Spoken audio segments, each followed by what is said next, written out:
todos creem na sua boa palavra. Bênção que estou referindo é bênção espiritual. Bênçãos espirituais que ela vai na frente das materiais, não é isso? E assim vamos continuando com o Senhor na glória. Quero que a minha esposa está com oportunidade, depois vamos meditar na palavra de Deus. Na outra sexta-feira tivemos uma boa palavra sobre a edificação de Deus em Cristo, os projetos de Deus, glória a Deus, a revelação de Deus. Aleluia. Cumprimento a amada igreja na sexta-feira.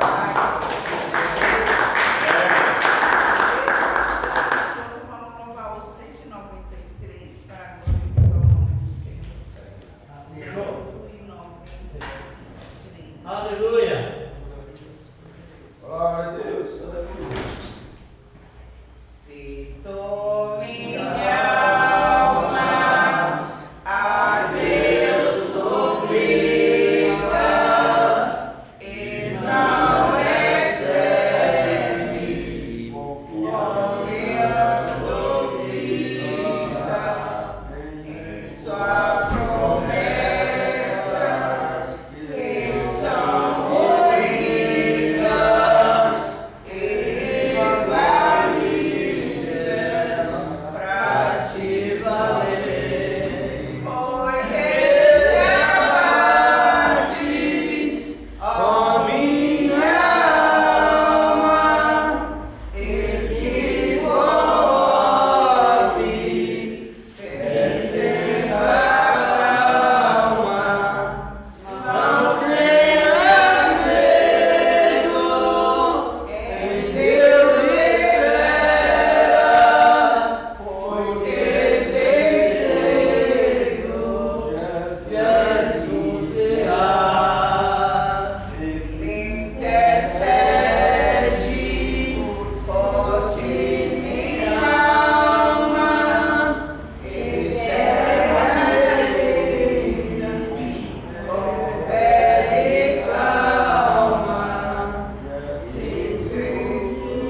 que confiamos em Cristo, esperamos a sua vinda, e tem momentos na vida que abate, a nossa alma se abate, mas ele diz: confia, somente confia.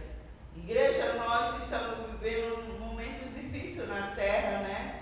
Estamos vivendo momentos bem complicados, difíceis. Porém, a gente está aguardando a vinda de Cristo, né? E porque muitas vezes nos se abatemos, a confiança tem que estar lá nele. Às vezes a gente fica: Senhor, meu Deus, a gente se abate, somos humanos sim, mas a nossa confiança tem que estar nele, somente nele.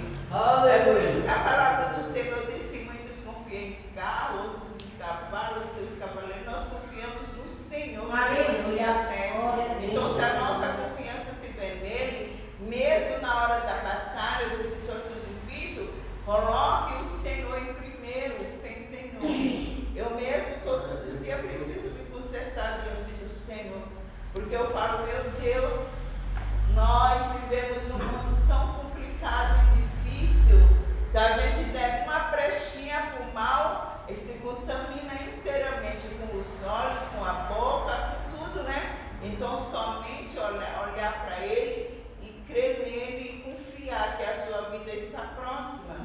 E aí, a gente tendo essa confiança, a gente não se perde. Aleluia. Vamos nessa noite fazer uma oração pela nossa família, aqueles que são distantes da presença do Senhor, e outros que são acamados, igreja, são tanta gente doente. Nessa noite eu quero apresentar uma irmã, nossa irmã Lucia, que estava de manhã ainda no hospital, e a sua filhinha também, que ela foi levar no médico e passou mal, e por fim eu não sei se ela já voltou do hospital. E são muitas e muita gente necessitada do socorro, da misericórdia do Senhor. Glorioso Deus, aqui está meu Pai, sua igreja. Venha, meu Pai, perdoar nossas falhas, nossas misérias, porque pecamos sim, Pai, pensamos, falamos, agimos. Meu Pai, na falta de fé, quando não confiamos em Ti. A Tua palavra está falando nesta noite, o Teu louvor, que a nossa confiança tem que estar em Ti, Jesus amado. Tira, meu Pai, tudo que não faz parte do Teu reino.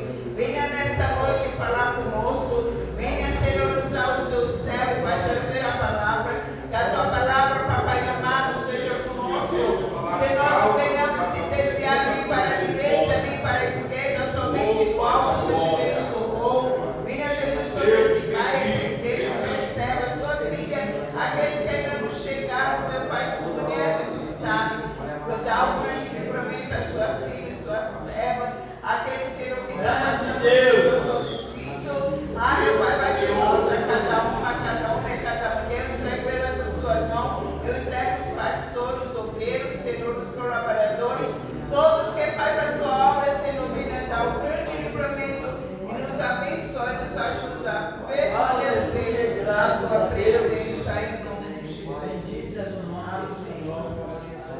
Graças a Deus, aleluia. Já vamos meditar na palavra de Deus para nosso reforço espiritual.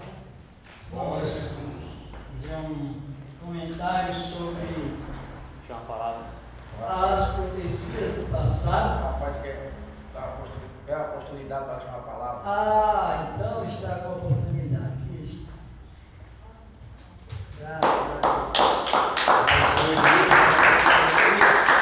Está aqui no livro de Mateus 5:5. Está aqui. O governo da terra será governado pelos mansos e pelos humildes. Até aqui, Senhor. O que ele quer dizer?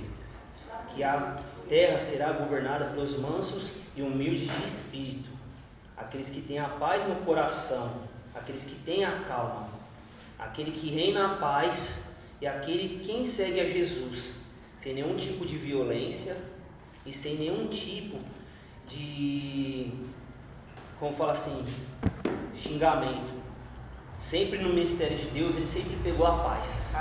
Ele reinou por onde ele passou, ele sempre reinou a paz. Entendeu? entendeu? Por isso que ele fala no capítulo de Mateus 5,5 que o governo da terra será governado pelos mansos e pelos humildes de espírito, entendeu? Está na fé, isso é o mais importante, como a irmã disse, nesse mundo caótico que a gente vive aí fora, tem muitos irmãos de várias igrejas aí, né, pastor, que quer trazer as coisas do mundo mundano para dentro da igreja e não saiba separar. As coisas que é do mundo tem que ficar para fora, as coisas que é da igreja é para ficar para dentro da igreja. E eu vejo muitas igrejas, né, pastor, tipo, que ela só quer congregar só para ela quer congregar em 4 paredes. A verdadeira obra está lá fora. A verdadeira obra está na madrugada, nos viciados em alcoolismo, nas drogas, na cocaína, na maconha, entendeu? Eles não querem colocar a mão, eles só querem pensar entre os 4 cubículos da igreja, entendeu? Eles só pensam no rei deles, que é o rei? O rei deles dentro da barriga, entendeu? Eles só pensam em mente neles, eles não pensam em ajudar uma pessoa, uma família. Vocês veem hoje em dia algum ministério, são poucos os ministérios, que vai na casa dos irmãos, prega a palavra, ora irmão, o que está acontecendo? Está precisando de alguma coisa? O que está acontecendo no seio da sua família? Qual o tipo de situação que está acontecendo? Posso orar pela sua vida? Não tem mais isso. Só as igrejas de antigamente, de 2009 para trás. E hoje a gente não é mais isso. Hoje é difícil, é raro, entendeu? Ver pastor, obreiro indo na casa, vamos fazer um culto lá em casa, vamos deixar uma palavra, vamos deixar uma palavra de motivação para essa família, que às vezes é o dia dessa família, a semana, o mês, o ano, tá ruim, tá passando por muitas discussões dentro de casa, é filho que não respeita pai, é filha que não respeita a mãe, quer se achar o dono da própria barriga, mas sempre quando o pai e a mãe dizem, enquanto você estiver debaixo do meu teto, você tem que me honrar. Agora, quando você der a sua maioridade, é você por si mesmo. Você tem, Deus ele já te deu. Eu já expliquei para você. Eu já te dei educação, já te dei o básico. Agora você tem que se virar sozinho no mundo. Porque se você ficar dependendo dos outros, você vai virar, como fala, famoso peão, né? Você vai ser taxado como um palhaço, você vai ser taxado como um besta. Quantas vezes situações eu já vi pastores ou jovens, né, até mais velho, virar chacota, virar murmurinho na mão de pastor, zombando, só por causa que a pessoa não tem um sapato bom para vestir, não tem uma roupa boa, não tem um terno, não tem uma gravata. E muitas vezes só aquela roupa é aquilo que o irmão tinha. Ele não tinha um valor financeiro, mas era a única roupa que ele podia vir para a igreja. E muitas igrejas hoje em dia, no mundo afora, só pensam que, olha, quando vem um convidado, só olha pela aparência e pelas vestes. Não pensa pelo espiritual ou carnal que tem por dentro. Não sabe o que se passa na vida daquela pessoa. Se a família está brigando, se a família está se discutindo no final de semana. Vê se eles fazem hoje em dia, não prega a palavra dentro dos lares. Não faz mais isso. Você só está lá para trás, ficou lá atrás. Por quê? Tem muitos pastores, muitos obreiros, muitos diáconos e muitas diaconisas, está se esfriando os corações, está virando coração de pedra. Não tem mais aquele clamor, não tem mais aquela voz, aquela atitude, aquela posição de pregar com a palavra, uma voz alta, pregar a palavra de Deus com ordenância. Hoje muitos desistiram. Muitos estão pregando, né, pastor? Estão lendo a palavra de Deus, parece sussurrando assim, e está murmurando a palavra, não está agradecendo a Deus. Tem que pregar a palavra com força. Passa por irmão que ele vai trazer a mensagem, irmão, e outro dia você fala mais. Eu vou vir de longe, tá bom? Obrigado pela oportunidade.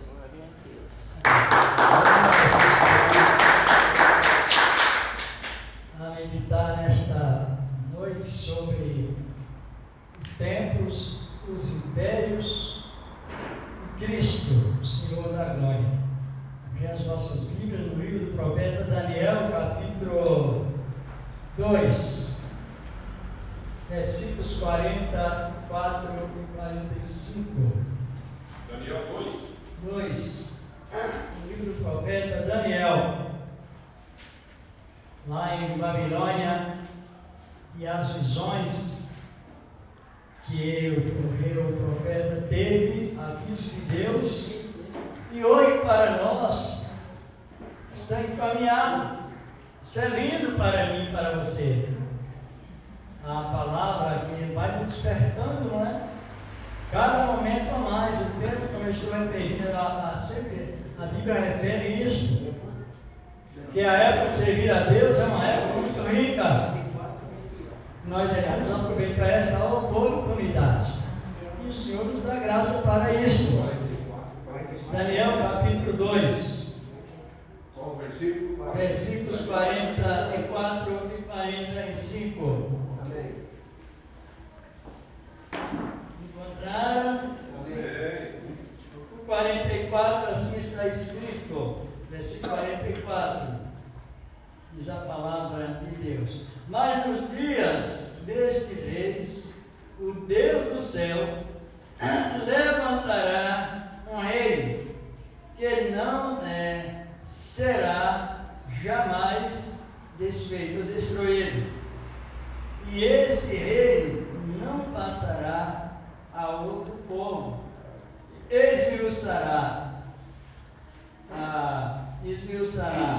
e consumirá todos esses reinos e será estabelecido para sempre. O versículo 45 diz a palavra de Deus: da maneira como viste que do monte foi cortado, diz aqui a palavra disso, uma pedra sem mão, e ela esmiuçou o ferro, o cobre, o barro, a prata e o ouro.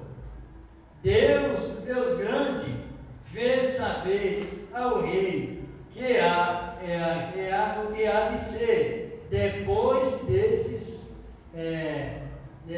disto. E certo é o sonho, e fiel é a sua interpretação. Pode sentar, irmãos. Glória. O rei teve um sonho e esqueceu. Glória a Deus. Agora eu quero lembrar uma coisa que o outro esquece. Eu sonhei, eu esqueci. Você se lembra? Uma coisa que nem eu lembro. Somente o poder divino. Eu li esses 2 versículos porque é o resumo da profecia, da interpretação do rei. Então o rei sonhou com o império, que a cabeça era uma estátua. A cabeça era de ouro, os peitos de prata, as coxas de cobre, ou seja, e também as pernas de ferro misturado com barro. 4 impérios.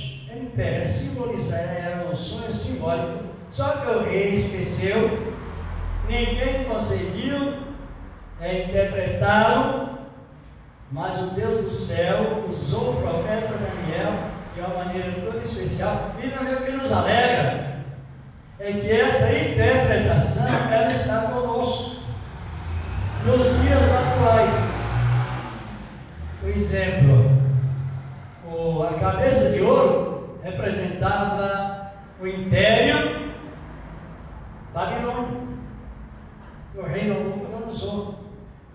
Mas não somente ela tinha a cabeça de ouro, tinha também cobre, e os peitos de cobre representava o império Medo-Persa, que hoje é Irã e Iraque. Os irmãos podem ver que as profecias elas entram profundamente no mundo do conflito. Se nós lermos o capítulo 38 do livro do profeta Ezequiel, 39, vemos que ele era transmissor de reino, ou das profecias que causava atritos, conflitos fortes, só por causa da palavra de Deus. E aqui no livro do profeta Daniel, tinha as coxas de cobre e também os pés de ferro misturados com barro. 4 impérios: o Império Babilônico, os medos persas na época, o Império Grego e o 4º império é o Império Romano. Agora, qual é o resultado que nós tivemos dessa profecia? Quando, no capítulo 5, verso 22, na sequência do livro de Daniel, quando o rei teve o filho do rei Nabucodonosor, Belsazar, teve o sonho, teve a visão da mão misteriosa escrevendo em aramaico, ou na língua da Síria, dos assírios. Ninguém pode interpretar, mas o profeta Daniel interpretou. E tirou o rei e colocou já justamente a sentença do rei Belsazar. Naquela noite, o rei perdeu o direito, a dinastia, ou a monarquia, e o império Medo-Persa tomou lugar, em lugar de Babilônia. Então, a Babilônia ficou para trás e os Medos-Persas reinou naquele tempo. E aí continuou. Mas, tempo passado, o outro império, o Império Grego, ele venceu o Medo-Persa e passou já ao 3º império, sendo como rei naquela época. Mas eu quero que os irmãos dêem uma olhada aqui no livro do Apocalipse, capítulo 13, versículos 1 até o 3. Glorificado é o nome do Senhor da glória. Pois voltaremos para lá. É tempo de nós estar sempre meditando e também obtendo essa oportunidade de decifrar as profecias. 13. Versículos 1 ao 3. O irmão mesmo pode ler. E eu vi subir do mar uma besta que tinha 10 chifres e 7 cabeças. Sobre os seus chifres tinham 10 diademas, e sobre as suas cabeças um nome de blasfêmia. A besta que vi era semelhante ao leopardo, com pés como os de urso e a boca como a de leão. O dragão deu o seu poder, o seu trono e a grande autoridade. Então vi de uma de suas cabeças como golpeada de morte, mas a sua chaga mortal foi curada. Toda a terra se maravilhou, seguindo a besta. Olhe bem, a palavra besta, quem sabe o que significa? Besta. Besta, no ponto de destaque, refere a um animal que Deus não criou. Aí como ele sucede se Deus criou todas as coisas? Cada animal, cada ave, cada animal, Deus criou a sua espécie. Por exemplo, ele criou um casal de cavalos, quer dizer, o cavalo e a égua, ou a poltrinha. Deus criou um casal de jumentos, só que Deus não criou um casal de burro. Sabia? O burro nasceu de Mistura cruzamento de animais diferentes, espécies. Sabia? Então, o burro não foi criado, ele existiu por inversões de cultura, no caso. Cavalo com mula, se não me engano, né? Cavalo com jumenta ou jumento com égua. Só que o filho do jumento com a égua, mistura de animais diferentes, está em Levítico 19, está escrito aí Deus falando para não fazer isso. Não sei se os irmãos querem ler, mas é isso que está escrito. O irmão vai ler para nós. Pode ler? Pode, Levítico 19, versículo 19. Para entender o efeito da profecia, irmãos e irmãs. Encontrou? Guardarás os meus estatutos não permitirás que os teus animais se acasalem com os de espécies diferentes. Não semearás no teu campo duas espécies de semente. Veja bem, até isso tem. Tudo Deus colocou numa posição exata. Hoje existem enxertos que, segundo a Bíblia, cada espécie no seu lugar certo. Existe mistura de cães, o pitbull mesmo ele não mistura, que vem de outras misturas, não é? E é terrível. Agora, o que nós temos na Bíblia é que o burro não existiu, nem a burra também. Os irmãos podem ver que cruzamento contrário de como os irmãos citou, de cavalo com jumenta, não nasce um potrinho, nem um jumentinho nasce um burro. Para você interpretar as escrituras. Agora, o nasce um burro que ele não transmite geração. Se nascer uma burra, uma burrinha, ela também não se engravida. Tanto o ventre do burro quanto da burra são neutros. E é por isso que esse título é o que Deus revelou para dar ao ministério do anticristo. Ministério que não tem função espiritual em nada. Por isso que ele é chamado de besta. Compreenderam? Tem texto na Bíblia que para você pregar é necessário que entenda um pouco de cultura, não é isso? Cultura também e questão rural. Como na profecia de João Batista está referindo. E a cana quebrar, a cana trilhada não quebrará. Cana é áspera. Ou ela fica inteira ou ela quebra. Mas a palavra diz que é uma comparação da roça, né? Assim por diante. Mas voltando ao mesmo assunto, depois que veio o Espírito de Deus, que abriu o selo do livro do profeta Daniel, e ligou no livro do Apocalipse, isto é, nos deu entendimento tanto em um livro quanto no outro, nós podemos pregar e, por fim, definir o assunto. A visão que João teve, a besta que via era semelhante a um leopardo. O leopardo representa o símbolo da idolatria grega.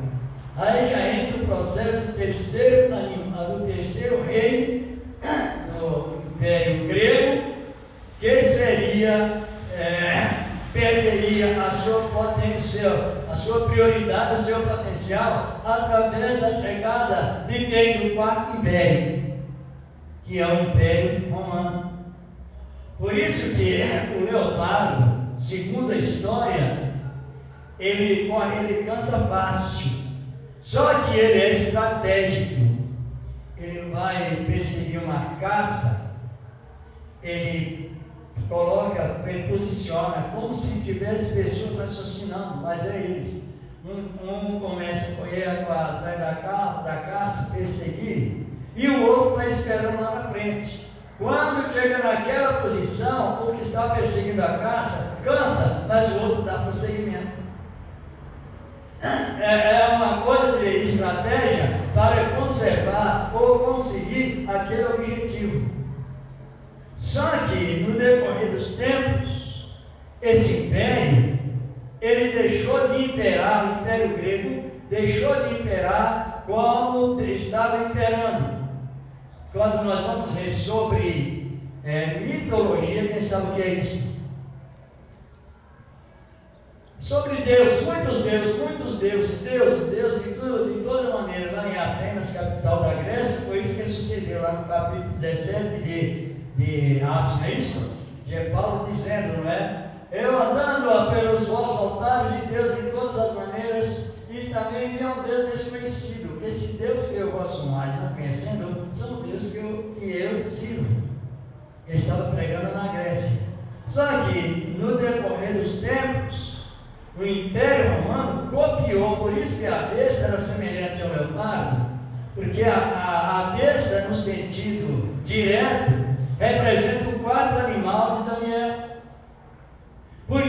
Por que isso? Porque o único país do mundo que tem a cópia da idolatria de Babilônia nos dias atuais é o Império Romano. Tem as interpretações corretas de Babilônia. Eu estava ouvindo um católico praticante teólogo pregando sobre o Império, e ele mesmo declarou nos seus lábios que todas as doutrinas de Roma é com base no Império Babilônico. A palavra Babilônia vem de Babel, vem do Deus Bel, o Deus do mal, o Deus das trevas, o Deus do Senhor do mal, dos males ou do mal. E assim vem a palavra. Agora analise bem. Quando João teve a visão, ele já teve a visão do altar, não grego, mas o romano, porque era semelhante a um leopardo. O altar romano era semelhante ao altar grego, que era o terceiro animal do reino, que é o animal de Daniel, que ele chama de animal, assim por diante. Mas vamos analisar bem no capítulo 17, aqui do livro do Apocalipse, versículo 9, identificando a profecia, identificando a história e também definindo sobre a posição geográfica da profecia. É isso, para nós que estudamos a palavra, é importantíssimo deixarmos a Bíblia Sagrada, esses textos, outros mais, de lado. Pode ler, irmão. 17:9? Apocalipse, né? Isso. Aqui é necessário a mente que tem sabedoria. As 7 cabeças são 7 montes, sobre os quais a mulher está sentada. Isso. São também 7 reis, 5 já caíram, um existe, o outro ainda não é chegado. Quando vier, convém que dure um pouco de tempo. Isso. A besta que era e já não é o 8º rei, pertence aos 7 e vai à sua destruição. Isto. Primeiro vamos analisar aqui a sabedoria que as 7 cabeças que a mulher está sentada, os 7 montes que a mulher está em volta da mulher. Mulher aqui é no diminutivo para o aumentativo. Mulher significa uma cidade, uma potência. Tá? No substantivo é feminino, como cidade. Agora, vamos a o que nós estamos comentando, é de etapa em etapa, para facilitar mais a expressão, para compreender. O império babilônio foi derrotado pelo império do Medo-Persa, que hoje é Irã e Iraque. O império Medo-Persa foi derrotado pelo império grego.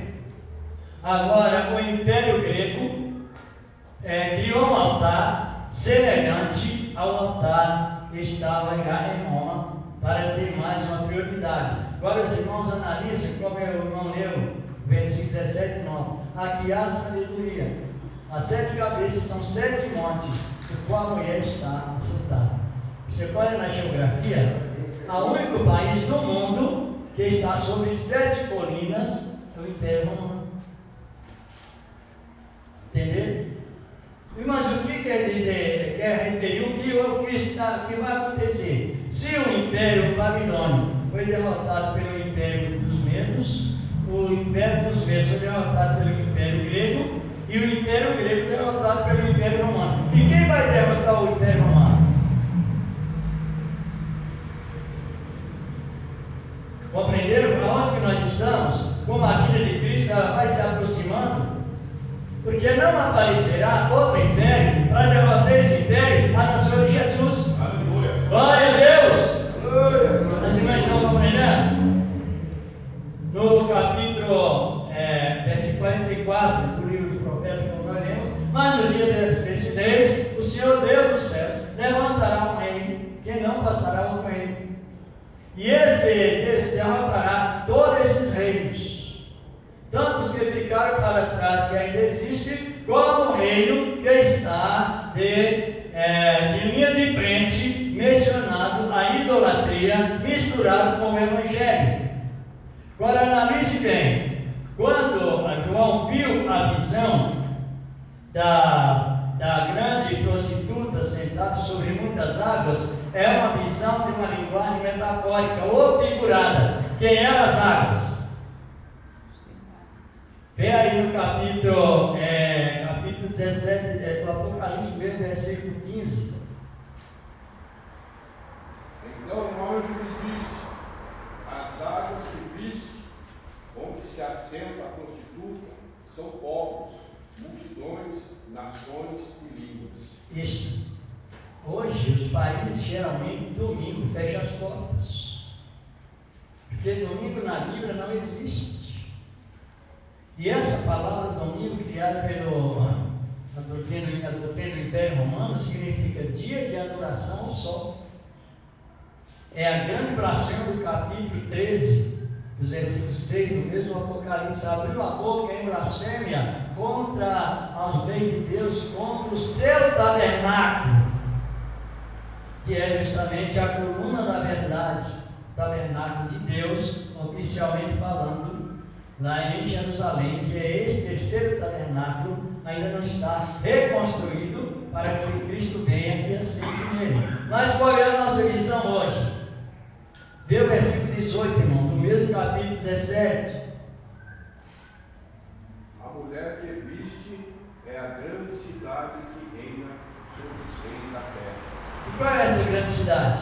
Nós já estamos confiscando pouco a pouco, passo a passo, chegamos já nessa conclusão. Só que a maior parte às vezes não estuda essas partes, não é? Isso, às vezes estuda, mas não compreende, então deixa de lado. Qual é o período que está correndo hoje? Quando se trata de um império pagão e religioso, ele está ligado também à parte financeira, está ligado à religiosidade e à política. Por isso que, voltando lá irmãos viu que a mulher é o quê? É uma mulher que é uma cidade. A mulher que viste é a grande, versículo 18. A mulher que viste é a grande que reina sobre quem? Os povos da terra. Exatamente. Agora nós estamos, quando eu lembrei muito hoje lembrei do irmão Luiz sobre a palavra. Quando você está ensinando, você está usando a pessoa a conservar a fé em Cristo. Quando está ensinando, você está ensinando o povo, irmãos e irmãs, a possuir uma fé verídica em Cristo, porque tem tantos dogmas criados por esse quarto animal ligado ao Espiritismo. Ainda hoje eu estava comentando, irmão Luiz, sobre a pessoa espiritual objetos. Irmão, a água serve para matar a sede e fazer qualquer outro trabalho material, tomar banho, enfim, no geral. Mas a água ela não espiritualiza. A água é uma bênção material que Deus deu para todos com uma finalidade. Agora, quem apresentou a água como água ungida, água oráculo, água benta? Foi uma legião da boa vontade, juntamente com o Império Romano. São costumes pagãos que a pessoa colocou o natural como espiritual. Você não pode espiritualizar esse copo, pode? Não. Pode se espirituar objetos? Não. E essa doutrina veio de onde? Do quarto animal de Daniel. De Daniel. Todas essas invenções de objetos, pela fé, tudo é possível ser um contexto, vem de lá.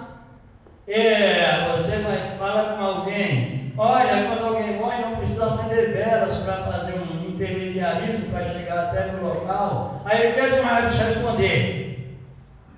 Pela fé. Aí você fala com um cristão, olha, a água não se espiritualiza. A água já é abençoada para a finalidade da humanidade de um modo geral.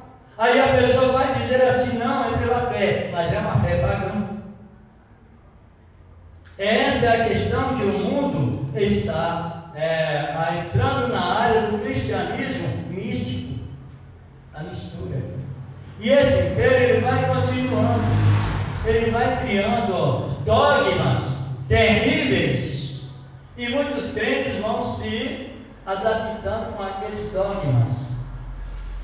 E os dogmas, sabe, ele chama dogma porque é o desvio da cruz, é o desvio da mediação de Cristo. Sabe o que é a mediação de Cristo? Se essa espiritual, esta água, então as bênçãos vêm até essa água, e essa água transmite bênção para mim, bênção espiritual. Isso não existe. Isso é um dogma criado por esse quarto império. E assim ele se vai, a vez que existe o grande cidade que domina sobre os povos. E a época que nós estamos é uma época de expectativa sobre a defesa da fé, a fé cristã. Agora analise bem, esse império ele vai continuar.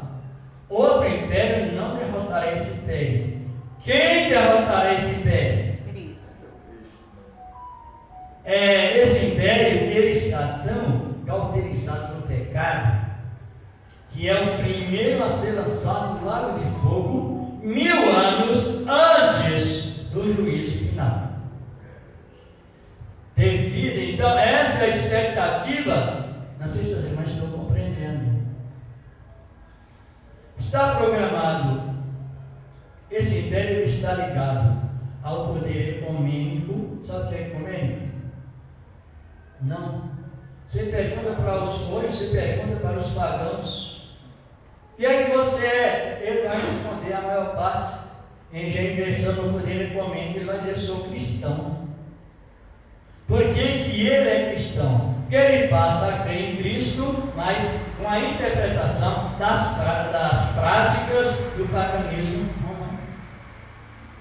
Então esse é o ecumenismo. Eu não conheço uma religião, os irmãos também devem conhecer, que o ecumenismo é assim: a pessoa aceitou Cristo, é filho de Deus. Não aceitou, é filho de Deus da mesma maneira. Só para contrariar a doutrina da separação entre o que serve e o que não serve. Então, alguns líderes das religiões místicas, eu já ouvi várias vezes dizendo: olha, todo mundo geral é só uma cristandade. Para eles, porque ele está nesse assunto de ecumenismo, ou ecumenizados, em que? Em uma religião que todas as religiões são bem-aventuradas, por devido ter uma fé. A fé não importa a medida da fé, ou a natureza da fé. Tendo fé em alguma coisa, é o Deus, que a transforma em outro, é o Deus. E com isso, a ira de Deus vai se acendendo cada momento a mais, referente a isso. Se a besta está sentada sobre 7 colinas, eu tenho lá a parte geográfica, fala até o nome de cada monte, e ela está, que existem em volta do Vaticano, aqueles montes. E a situação hoje que se vê é que cada momento o ciclo vai fechando, mas não é descartado se não colocar a religião na frente. Nós tivemos um comentário sobre esse reino, e ainda vamos analisar bem, no capítulo 13 do Apocalipse, versículo 5. Vamos repetir a palavra de Deus.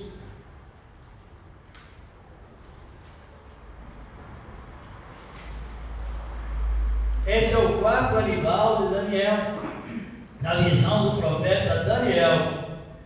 Foi-lhe dada uma boca para proferir arrogâncias e blasfêmias, e foi-lhe dado também autoridade para continuar por 42 meses. Olha, o título é a besta que subiu de onde? Da terra? Do mar. Mar significa o quê? Império. Água significa nesta noite, no livro do profeta Isaías, capítulo 57, diz que em versículo 15, se não me falha a memória, diz a palavra que o ímpio é como o mar bravo, que não pode se apertar, cuide de si, lança lama e lodo. Então, o mar não é literariamente alguém que subiu dentro das águas, mas é o império que subiu entre as as nações. Justamente. É aí que o cristão, quando ele aceita Cristo, ele saiu da batalha do pecado, porque o Senhor liberou, mas ele entra na batalha contra o pecado. E é outro tipo de batalha de herói, assim por diante. Então, qual é que nós esperemos? Na doutrina do pré-tribulacionista, que a igreja ela será arrebatada 7 anos, o primeiro, antes da tribulação dos 7 anos, do Apocalipse capítulo 11. Mas quando os 2 profetas forem mortos, haverá 3 anos e meio de paz. Esse que o irmão leu aí, Apocalipse 13, versículo 5. Deu a oportunidade para continuar por 42 meses, 3 anos e meio, que é a época em que o império, esse império, ele se sentará no 3º templo, lá em Jerusalém, para enganar os judeus. Mas esse reino, ele está preparado para enfrentar quem? Outro reino, humanamente falando, ou enfrentar Cristo? Cristo é a nossa visão da palavra, a palavra do Senhor nosso Deus. Vamos avaliar aí nesse minuto de falta, mesmo no capítulo 11 do Apocalipse. Se alguém aqui quiser ler para compartilhar também, leia. Apocalipse 11, versículo 10. Os que habitam na terra se regozijarão sobre eles e se alegrarão, mandando presentes uns aos outros, porque estes 2 profetas tinham atormentado os que habitam sobre a terra. Pode ver que nós somos profetas de Deus, somos ou não? E qual é a definição para conosco, o mundo? Os crentes são perturbadores. Eles classificam a gente assim, devido a estar induzido o contrário à palavra do Senhor nosso Deus. Então, quando os 2 profetas forem mortos, haverá uma união de 42 meses, promovida pelo anticristo. E nesses 42 meses, ele vai projetar e inaugurar o seu reino. Mas os irmãos podem avaliar que ele não inaugurará. Porque no momento em que essa paz continuar, haverá sinais, haverá terremotos, haverá glorificação. Não é isso, irmão? Diz versículo 11, 12 até o 14. Há glorificação, há também terremotos, há ressurreição. Os 2 profetas ressurgirão, ficarão mortos 3 dias e meio, 3 dias na cidade santa, na cidade chamada Sodoma e Gomorra, que as atitudes de Jerusalém foi semelhante, porque rejeitou o Messias. Agora, a nossa visão hoje, a expectativa da vida de Cristo Jesus, é a nossa vitória com Ele. Sobre qual reino? Todos os reinos, mas o reino principal é o reino da profecia do profeta Daniel, o reino de barro, das pernas de barro, de ferro misturado com barro, que é esse reino que nós estamos agora. Agora, quando haverá falsa paz, mencionado pelo anticristo, olha onde ele estará. Aqui no capítulo 2 de 2 Tessalonicenses, capítulo 1, versículos 1 ao 4, depois tem seguimento. Se o irmão aqui quiser ler, você, irmão, seu nome é? Jonas. Capítulo 2 de 2 Tessalonicenses, versículos 1 até o 4. Depois iremos já fazer essa conclusão nessa palavra que nós estamos referindo. 2 Tessalonicenses 2. Aleluia. Está próxima à epístola de Filemão, não é? Antes de Filemão. Depois de Filipenses, né? Filipenses, vocês. 2 Tessalonicenses 3. É 2 Tessalonicenses capítulo 2, versículos 1 até o 4.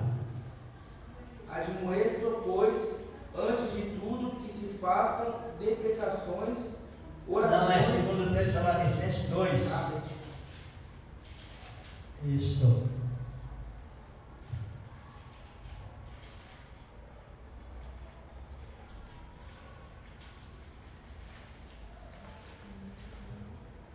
Ó irmãos, rogamos-vos pela vinda de nosso Senhor Jesus Cristo e pela nossa reunião com Ele, que não vos movais facilmente do vosso entendimento, nem vos perturbeis, quer por espírito, quer por palavra, quer por epístola, como de nós, como se o dia de Cristo estivesse já perto.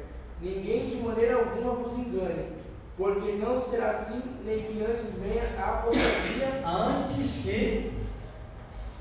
se venha a apostasia e se manifeste o homem do pecado, o filho da perdição, o qual se opõe e se levanta contra tudo o que se chama Deus, ou se adora, de sorte que se aceitará como Deus no tempo de Deus, querendo parecer Deus. Isso. Agora, o templo está construído? Terceiro? Não.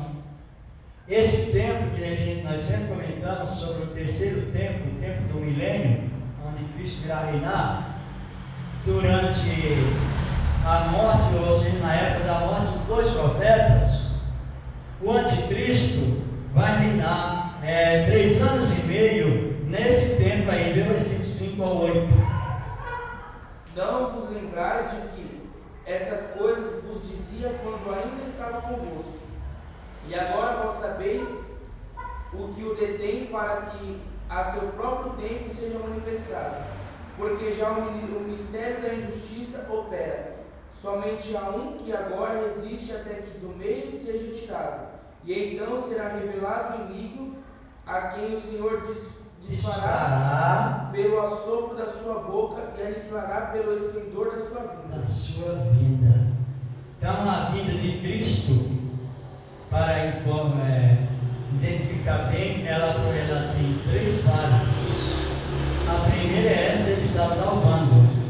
A segunda, ele virá buscar a igreja. E a terceira, ele virá cancelar o ministério do anticristo e trazer salvação ao povo de Israel. É a nossa visão do cumprimento das Escrituras. Então, o apóstolo Paulo, ele escreveu essa segunda epístola corrigindo a primeira. Porque no capítulo 4, a partir do versículo 13 ao 16 do livro de 1 Tessalonicenses, ele usou a palavra como se Jesus viria antes que ele morresse. E que a história nos traz resultado, que devido Paulo dizer assim, e nós que ficamos vivos seremos transformados. Aí o povo falou, então o apóstolo já está bem velho, próximo à morte, não vamos mais trabalhar, nem considerar os nossos empregos, nem também as nossas fazendas, vamos desprezar o trabalho, vamos esquecer das nossas providências para o futuro, porque o Senhor está para vir antes que Paulo morra. Aí ele escreveu a segunda carta, corrigindo a primeira. Aí ele disse, não será assim, que seja por epístola nossa, não sei se o irmão Luiz quer ler, aí na 1 Tessalonicenses 4, 13 ao 18, ao 16, 18, diz a palavra de Deus. 1 Tessalonicenses? 1 Tessalonicenses capítulo 4. Isso, versículos de 13 ao 18. 3 ao 18? 13. Não quero, porém, irmãos, que sejais ignorantes acerca dos que já dormem, para que não vos entristeçais como os demais que não têm esperança. Cremos que Jesus morreu e ressurgiu. Assim também cremos que Deus tornará a